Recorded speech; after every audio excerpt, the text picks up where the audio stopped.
പരസ്പരം സ്നേഹവും ഇണക്കവും പൊരുത്തവും ഉണ്ടാവാനും അവ വർദ്ധിക്കാനും മുത്തുനബി സല്ലല്ലാഹു അലൈഹി വസല്ലമ തങ്ങൾ പഠിപ്പിച്ച ഒരു ചര്യയാണ്, സുന്നത്താണ് ഒരുമിച്ചിരുന്ന് ഭക്ഷണം കഴിക്കുക എന്നത്.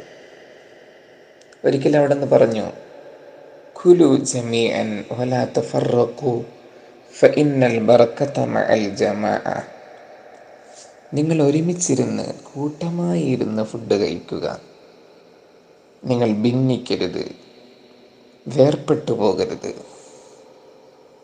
ബറക്കത്ത്, പുണ്യം, അത് സംഘത്തോടൊപ്പമാണ്, കൂട്ടത്തോടൊപ്പമാണ്.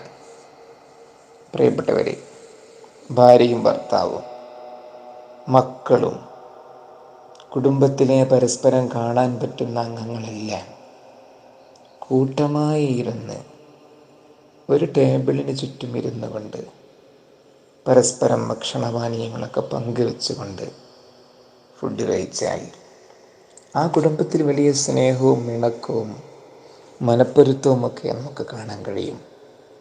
അവരുടെ ജീവിതത്തിൽ വലിയ പുരോഗതി ഉണ്ടാവും. ഒരു സ്ഥാപനത്തിലെ സ്റ്റാഫുകൾ പറ്റുമെങ്കിൽ അവരൊരുമിച്ചിരുന്ന് ഭക്ഷണം കഴിക്കണം. എങ്കിൽ ആ സ്ഥാപനത്തിന് വലിയ പുരോഗതി ഉണ്ടാവും, വലിയ വളർച്ചയുണ്ടാവും. അള്ളാഹു തൗഫീഖ് നൽകുമാറാവട്ടെ.